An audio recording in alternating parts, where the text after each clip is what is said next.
You probably remember the audition. The one that felt so completely out of place on a major singing competition, it seemed like a glitch in the system. The wild outfit, the deadpan delivery, the song that left the judges speechless. Many people online have filed it away in their brains as a chaotic America's Got Talent moment. But what if I told you it never happened on the GT? The truth is, you didn't see her there. You saw her on its biggest rival, American Idol, and the real story of how and why she ended up on that stage is infinitely more calculated and brilliant than you could ever imagine. This wasn't some wide-eyed hopeful chasing a dream. It was a strategic explosion designed to hijack the mainstream. And it worked. To get the method behind the madness, you have to understand the artist. And that story starts long before any viral clips. Back in her roots in Toronto, Canada, long before she engineered an internet-breaking moment, Sophie Powers was soaking up inspiration in what she calls an incredibly musical family in Toronto. This wasn't a home that pushed for conformity. It celebrated being different, being honest, and expressing yourself. Her dad introduced her to the raw energy of bands like Nirvana and the epic storytelling of Bruce Springsteen. That mix of classic rock rebellion and anthemic pop became the foundation for her future sound. She was learning from artists who didn't just write songs. They created entire worlds. While many artists have a single aha moment, Sophie's was more of a slow burn. She was writing songs in secret, getting better and better away from the spotlight. The real turning point came when she was just 15 at a summer camp with a bunch of girls she barely knew. In a burst of courage, she played her original songs around a campfire. The reaction wasn't just polite clapping. It was a real connection. That night gave her the validation she needed, proving the pure delusion that was driving her toward.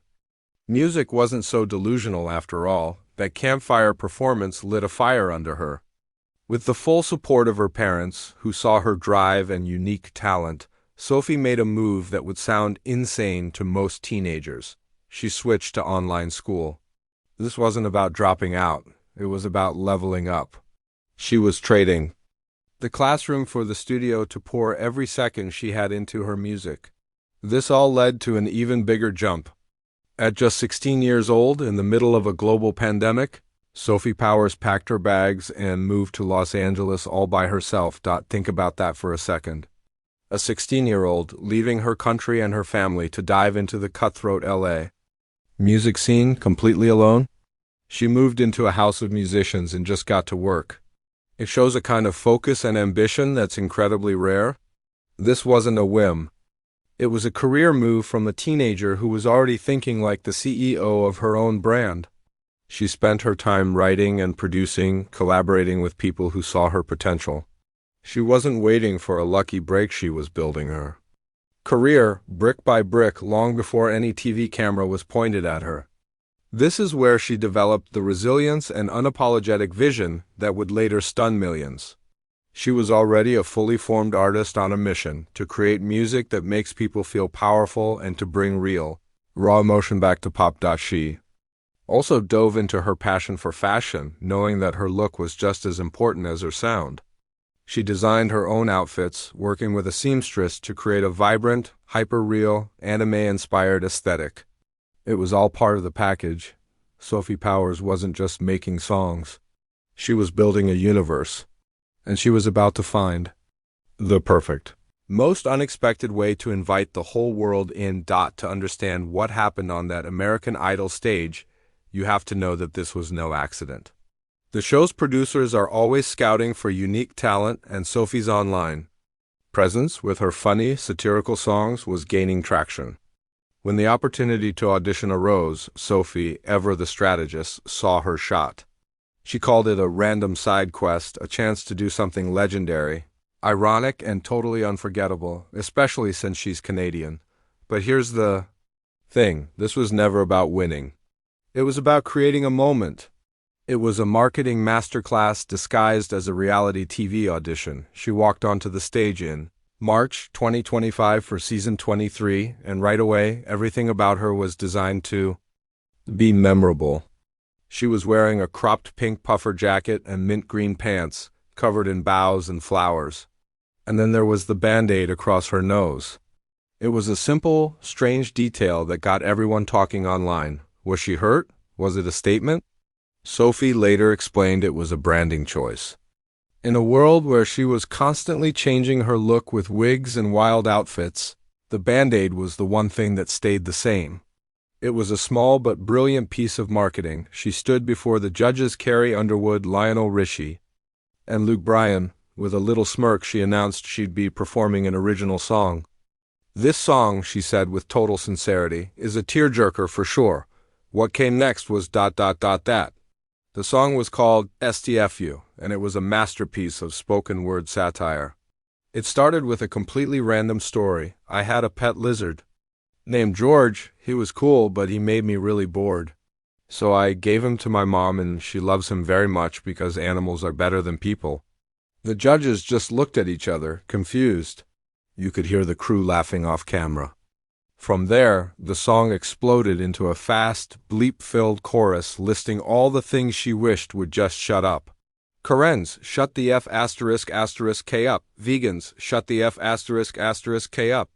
Babies, shut the F*** K up. The censors were working overtime. The list got weirder and weirder. Putin, shut the F*** K up. War, shut the F*** K up. Dinosaurs, shut the F*** K up. Traffic, shut the F*** K up. People, shut the F*** K up. Groceries, shut the F*** K up.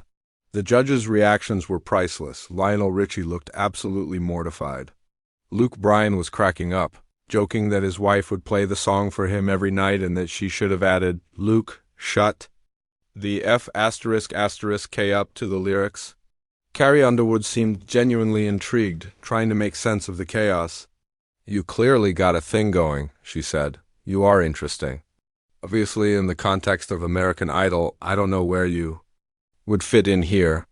Sophie's reply was the perfect punchline. Without missing a beat, she said, "Yeah, neither do I. I'm literally Canadian." So, the vote was a quick, unanimous no. She didn't get a golden ticket, but she got something way more valuable. In 3 minutes, Sophie Powers pulled off one of the most successful guerrilla marketing campaigns in the show's history. Her mission was accomplished. She thought she would get absolutely roasted online, but the opposite happened. The audition went viral everywhere, bringing her a flood of new followers and introducing her rebellious brand to millions of people who never would have found her otherwise. She didn't just audition for American Idol. She used its massive stage as her own personal launchpad. Sophie completely flipped the script on what a reality TV competition is supposed to be. She played the game by her own rules and won in a way the show never saw coming. It's a masterclass in understanding modern media. If you're fascinated by artists who break the mold, make sure you subscribe. We're always telling the stories the mainstream leaves out. Now, let's get into what happened next, because what Sophie did after her viral rejection is even more impressive for most contestants. Getting a hard no from the judges is the end of the line. For Sophie Powers, it was just the beginning. She didn't disappear, she rode the viral wave. People who were shocked or amused by her audition flocked to her social media and streaming profiles to find out who this girl actually was, and they didn't find a one-hit wonder, but a fully formed artist with a catalog of music and a defiant point of view. Instead of changing her image to be more mainstream-friendly, Sophie doubled down on who she was. She leaned into her hyper-punk aesthetic, releasing more music that was raw, honest, and personal. And the industry, which always follows the buzz, started calling her music, best described as a mix of hyper, punk, alt-pop, and glitch rock, is hard to pin down. It feels both nostalgic and futuristic, blending the distorted guitars of punk with the high-energy beats of hyperpop and the catchy hooks of mainstream pop. Her 2022 debut EP, Red in Revenge, had already marked her as a rising voice with features from artists like Kellen Quinn of Sleeping with Sirens and No Fence. Songs like Lonely Army tackled the feeling of isolation during the pandemic, showing a depth that her satirical Idol audition only hinted at. After Idol, Her mission to re-inject genuine emotion into a pop landscape became her brand. She's been open in interviews about how her own feelings were often dismissed when she was younger and how her goal now is to make music that helps others feel seen.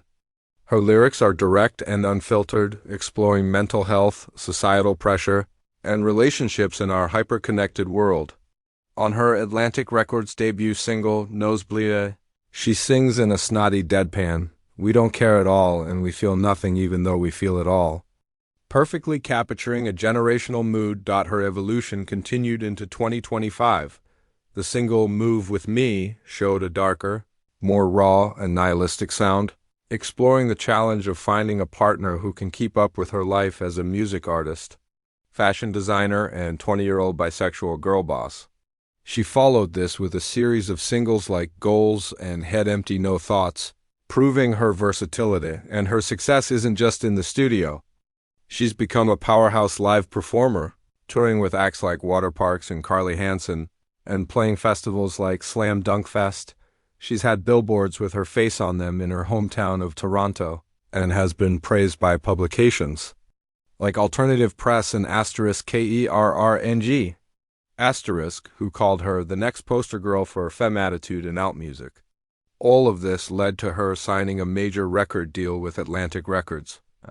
Goal she had literally posted about years earlier from her bedroom. Sophie Powers took a system designed to create one type of star and completely broke it. She showed up, delivered a performance that made no sense for the show, got rejected, and walked away more famous and with more street cred than if she had won. She knew that controversy starts a conversation, and a conversation builds an audience. Her American Idol audition wasn't a failure. It was a Trojan horse. When you piece it all together, the story of Sophie Powers isn't about a failed audition. It's about an artist who understood the game so well she could afford to break the rules. Her performance was so chaotic and perfectly out of place, it's no wonder it became a piece of pop culture myth, with people misremembering where they even saw it. But the real story is so much better. A fiercely independent Canadian artist, already building a career, took a random side quest. She walked onto the American Idol stage not as a contestant, but as a performance artist. Winning was never the point. The point was to get noticed. And she did it on a massive scale. Her viral audition was a masterstroke of marketing, built on years of hard work and a crystal-clear vision. It was a hilarious, defiant, and brilliant way to introduce herself to the world. She didn't just get her foot in the door of the music industry. She blew the door clean off its hinges. Today, Sophie Powers is a powerful voice for a new generation. Her music continues to push boundaries, and her journey from writing songs in Toronto to moving to LA alone at 16, to her viral rejection and major label deal is a lesson in relentless drive and fearless authenticity. She didn't need the show to make her a star. She was already a star who just used the show as her stage. What did you think of Sophie's audition? Was it a brilliant marketing stunt or just pure chaos? Let us know your thoughts in the comments below. And if you enjoy stories that uncover the truth behind the headlines, don't forget to like this video and subscribe for more.